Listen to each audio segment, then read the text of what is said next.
হাট বাজারে শাখা সিঁদুর অনেক পাওয়া যায়, কিন্তু সবারই কপালে কিন্তু তা ওঠে না। কি মায়েরা ঠিক বলছি? সেটা কিন্তু খুব দামি জিনিস নয়। কিন্তু তাই বর্তমান যুগে যারা সতী নারী তারা সর্বদাই স্বামীর মঙ্গল কামনায় শাখা সিঁদুর পরে, তাই না? তাই আশা করব যারা এরকম করো না, এটা ভুল করছো। হ্যাঁ, পড়বে কিন্তু। তাই কি বলছি, গানে ভাষায় শুনবো।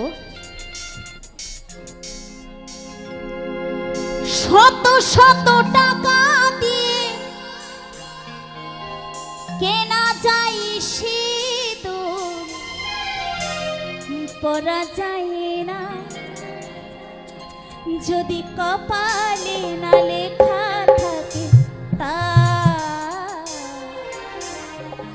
ও যদি কপাল